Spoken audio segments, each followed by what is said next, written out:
Dearly beloved, we have gathered here today in this beautiful kitchen to bond in holy matrimony all of these amazing ingredients. With these rings I thee wed, and by the power vested in me, I now pronounce you weekend Italian wedding soup. Now get in my pot.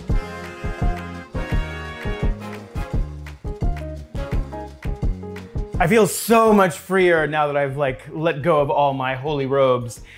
I'm really excited because there's a little nip in the air, and by that I mean it's 70 and not 80, but it's soup season, and I'm gonna make you one of my absolute favorite soups. This is a weekend Italian wedding soup. It's an amazing soup because it's the best of chicken, rich, delicious soup, but with meatballs. I mean, who doesn't love a good meatball in their soup? So that's what we're gonna be doing today. There are a lot of versions of this dish that are really quick and easy. The Tuesday night, use a rotisserie chicken and box stock and blah, blah, blah.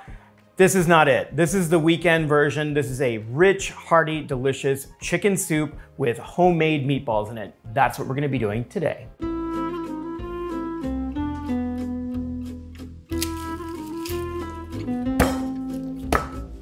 First thing that we're gonna do is make our delicious base for the soup, which is this amazing chicken stock.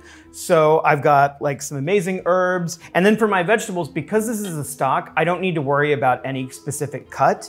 All I'm gonna do is give these a cut in half, throw them in my pot. And celery leaves and all. I've got some crushed garlic.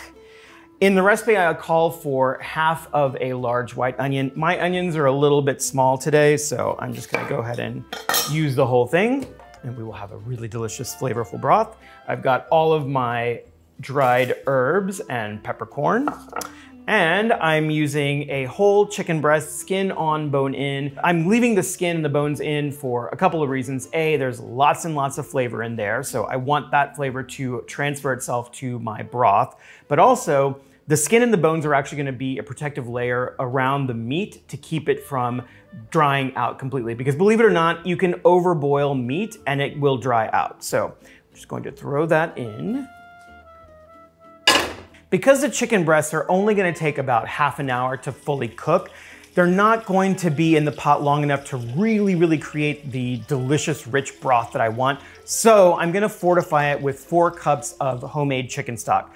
This is a completely extra step. You don't have to. If all you have is box stock, that'll work. Or if you wanna use all water, that's totally fine as well. But I want that really rich, delicious, long simmered flavor of a yummy chicken stock. I'm gonna bring this to a boil, cover it, reduce to a simmer, and gently let it cook for about 30 minutes until the chicken is literally falling off the bone. I'll take it out. I'm gonna continue to cook the stock because the vegetables won't be fully cooked and I wanna extract as much flavor as I can from them. They'll go another 15 minutes and it'll be ready. It's time to make meatballs. Okay. I have very strong opinions about how to make meatballs. I am very critical of meatballs, particularly my own, but certainly everybody else's as well. I love a good juicy ball, and who doesn't?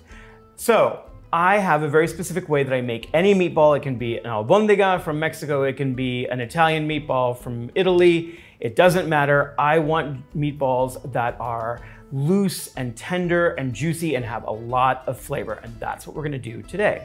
So the first thing I'm gonna do is I'm going to combine many of my dry ingredients. I am a big fan of putting panko or breadcrumbs into a meatball. I'm also using some Parmesan because it is an Italian meatball. And so I'm going to grate about 1/3 of a cup. And if you make it to a half a cup, I mean, who cares? It's your meatball. It's gonna add more flavor. I'm gonna use a teaspoon of dried oregano, a teaspoon of salt, and I'm using sea salt, which is about 4 grams or 4 grams of diamond kosher, half a teaspoon of freshly ground black pepper, and in the recipe, I call for red pepper flakes, but I don't have red pepper flakes and I don't really use them that much. I always use chile de árbol. So I'm gonna take 2 chile de árbol and just give them a nice thin slice. And I love adding something green into meatballs as well. I just think that it kind of breaks up the meat and gives you something a little bit more interesting to look at. And so I'm gonna add about 1/3 of a cup of some flat leaf parsley and tender stems. You don't have to go crazy on the chop. All right, now I'm just gonna give this a little toss to combine. Okay, and now because you can never have enough garlic in any dish, we're gonna be adding some grated garlic to the meatballs. So we're adding 2. These are very, very large. I could probably get away with just using 1, but what the hell. Everybody likes garlic. And you can chop this up if you want, but I find that finely grated garlic just sort of melts into any dish that you're making, but particularly the meatballs. I don't really want to bite into a big hunk of garlic, but if you grate it, it just sort of melts in and becomes one with the meatballs. And now to this, we're going to add 1 egg, and this is going to help bind everything together. And I'm gonna give this a little bit of a whisk with the garlic, just to kind of give it a helping hand, blend it up. And then we're going to use some heavy cream. This is actually Mexican crema because this is what is more common here, which I really, really like. This is crema fresca, which is a little bit sweeter than crema ácido, but I like this because it has a very, very concentrated milky flavor, similar to a heavy cream, probably more like a clotted cream, to be honest. In any case, either is going to be fabulous. Okay, so you might be wondering what I mean by loose meatball. Okay, so what a lot of people do is they overwork their meat, and so it's very similar to overworking pastry dough or cookie dough. Anytime you overwork meat, it starts to stick together. So like if you go at this for a long period of time, you'll get to a point where it gets almost a sausage consistency, and then eventually it will actually get the consistency of a hot dog and just be like kind of glued back to itself. I do not like meatballs like that. I like to be able to just, gently tap it with a spoon and it just breaks apart. And so to do that, and especially with ground meat that you get at the grocery store, it's packed tightly in cellophane, in the styrofoam packages or in the tube, and it's compacted and pressed together. So one way that I find to loosen it up and to ensure that you're not gonna overwork it is use 2 forks and pull it apart as if you were like pulling apart, shredding pork or shredding chicken. And this way, you're actually separating the meat, you're not compacting it.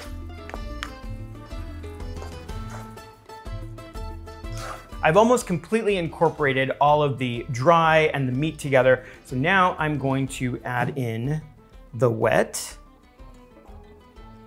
So this is the egg and the garlic and the crema. All right, now I will just continue to work until everything is evenly combined.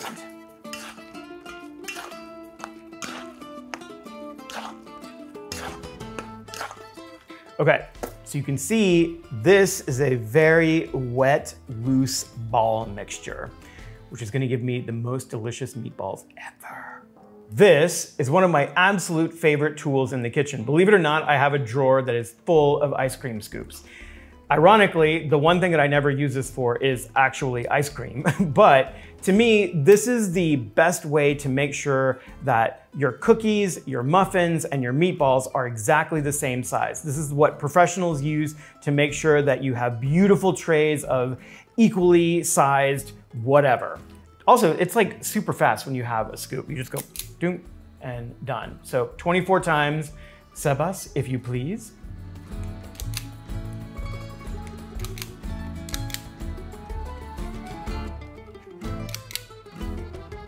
Now that everything is portioned, I'm going to lube up my hands and roll up these balls.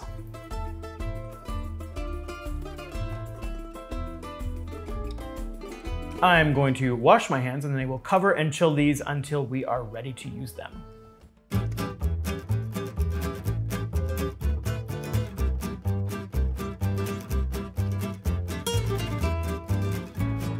This message is for Josh.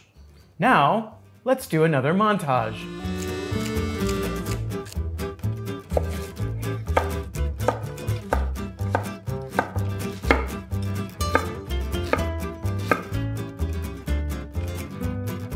The chicken is cooling and the vegetables in the stock have been cooking for an additional 15 minutes to extract as much flavor as we can out of them. So now we are going to strain the stock into this bowl. I'm gonna wipe out the pot and then we will use the same pot to cook our meatballs. This is a great example of improvising around a recipe using things that you really like or that you have access to. So even though I wrote this recipe and I said use olive oil, I'm actually gonna be using some delicious bacon fat that I've been saving, yes, in a coffee cup, in my Airbnb, whatever. Leave me alone, I'm not in my house. So I'm going to add in 2 tablespoons of yummy bacon fat. And we will heat this pan up. And all I did is just take a paper towel and make sure that like nothing is on the bottom of the pan. There's a little bit of schmutz on the sides, that's totally fine. I just don't want anything to burn while I'm cooking the meatballs. So I'm gonna let this heat up and let the bacon fat melt, and then we'll add in our meatballs. So all I'm doing is getting some really, really good color because that color is gonna be really delicious flavor. They're actually gonna be uncooked in the center, and that's exactly what I want because we're gonna drop them in the boiling hot soup and they're gonna finish cooking in the soup and give this amazing cooked meatball flavor throughout the soup.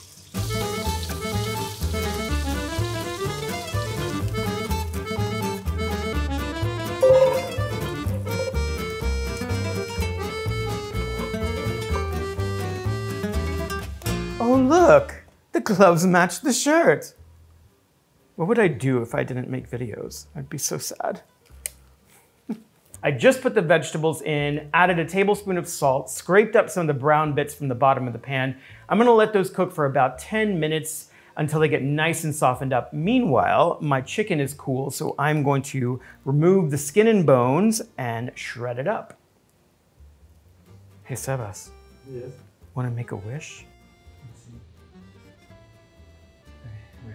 Ah! There you go. What did you wish for?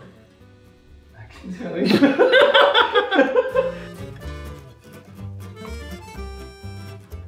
So you can see the vegetables are just now getting tender. They've released a lot of liquid and I've scraped up all the delicious brown stuff off the bottom of the pan.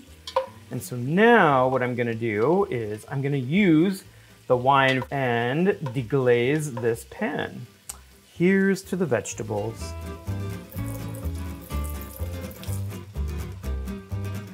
So we're gonna cook this for a few minutes until all the wine has evaporated. All the wine evaporated, the vegetables look really delicious and tender. I've added the stock back in. I'm gonna bring this up to a boil, reduce it to a simmer, and let it cook for about 20 minutes, 20-25 minutes until all the flavors have come together.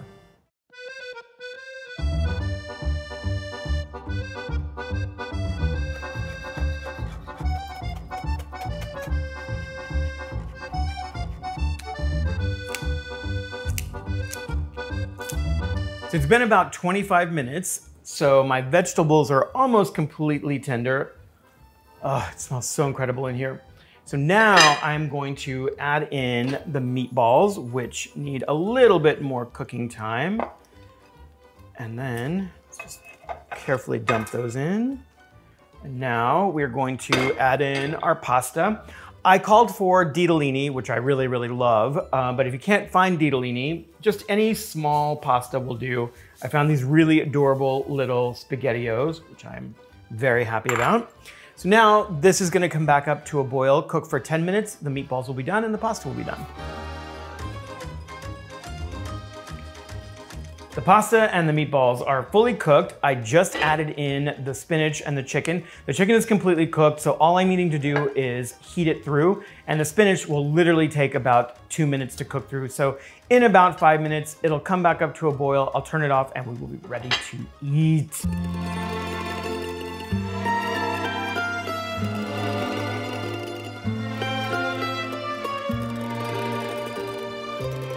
Welcome to the honeymoon suite, where everyone's enjoying a nice hot bath and about to get in my belly. All right, this smells so good. I am obsessed with these little SpaghettiOs. Like this is literally like, forget what I said about the ditalini, which I really do love ditalini, but this is like the perfect shape for this soup. And as you can see, everything is perfectly wed. Oh my God.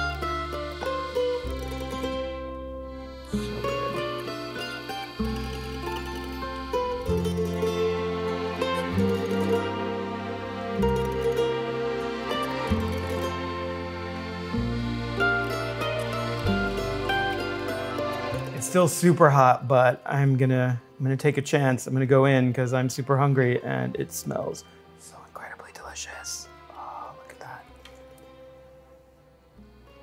Yeah, it's like super, super hot. I'm gonna wait.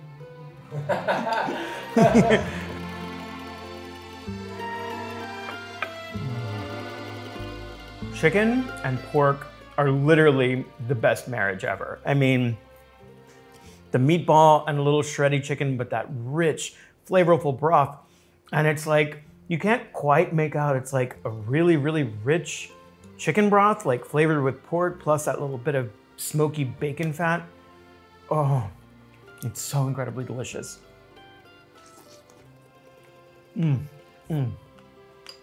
This is definitely a soup season dish. You are gonna absolutely love it. This just screams fall, holidays. It's so amazing. If it was cold and I lived in New York still, I would close the house and the whole house would be steamy, full of chicken broth, but I actually have all the windows open because it's kind of hot. And I'm sweating, but that's fine because I'm going to eat this soup anyway. And as always, if you like this recipe, if you like me, if you like Sweet Heat, make sure you hit like and subscribe and you will be notified as soon as there's another Sweet Heat episode.